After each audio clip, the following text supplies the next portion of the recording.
My name is Robin Cotton. I'm a biochemist by training. I have a PhD in molecular biology and biochemistry from UC Irvine. And I got that PhD when I was a little older than most people getting a PhD, and then I did 2 postdocs. And at that point, I wasn't having fun.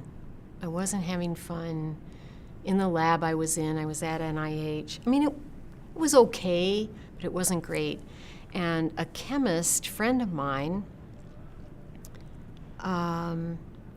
brought a newspaper clipping to me from the Washington Post, and the newspaper clipping had a little interview with some people who were starting a lab in Germantown, Maryland, that was going to do DNA identification.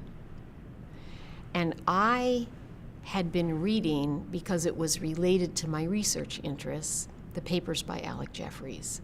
So I knew what that was. And I thought, this isn't working over here, this NIH thing. Maybe I'll call them. And I did. And I said, well, do you have any positions open? And they said, yes, why don't you come up and interview? And I did. And I went. And for about a number of years, I thought, this is probably a mistake. I've left research.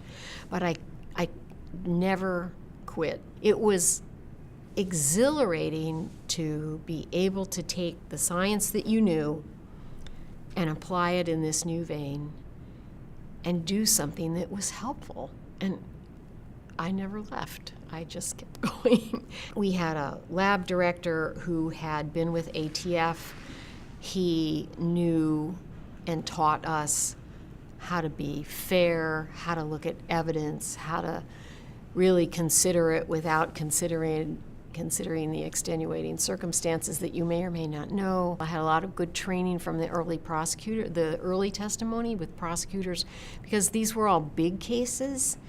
People had to pay the lab to do the test, and so they weren't doing that on, more trivial or more run-of-the-mill cases. They were doing it on homicides and serial sexual assaults.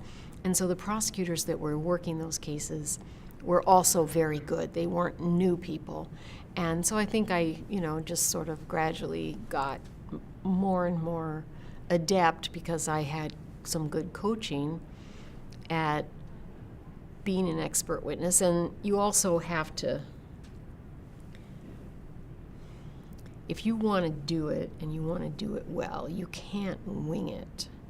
You have to sit down. Like if I said, when we switched from RFLP to PCR, I thought, I know what PCR is. The first time I went into court and tried to explain PCR, I'm like, oh my God, that was terrible. So what I did, and I've done a number of occasions, is sit down and say, all right, let me explain PCR. Fine, no problem.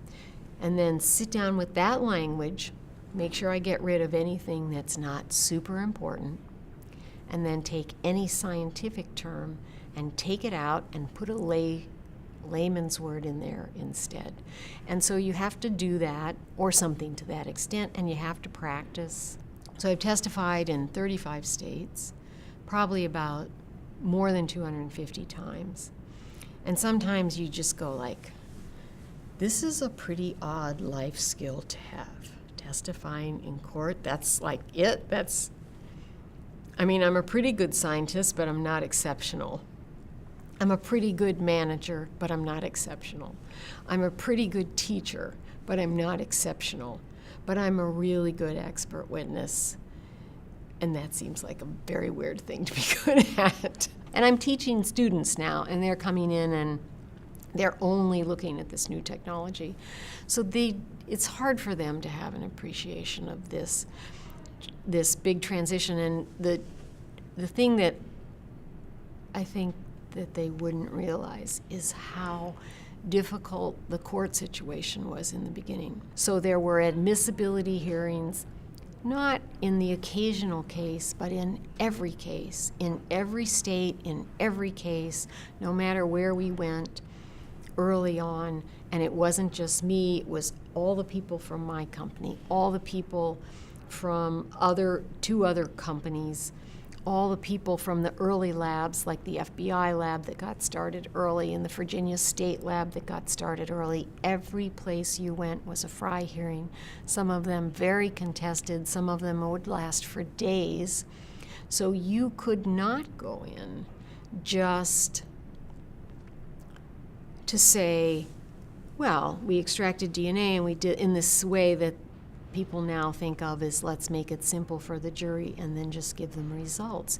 Because the defense attorneys were hiring experts, they were asking long and detailed and torturous questions. The tactics of some of the defense attorneys are a little difficult.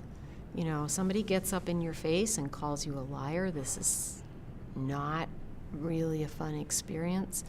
And yet, you are there to speak to the science, and you have to ignore that. I get concerned because you do hear people talk as they're talking about defense experts or they're talking about defense attorneys as somehow these are not roles that one should aspire to, and that's not really correct. And so I began to understand quickly that, partly because of some of these exceptional prosecutors, that they had their role, the defense had their role, and that my responses to both of those people needed to be quiet, measured, and precise, no matter who's asking the question.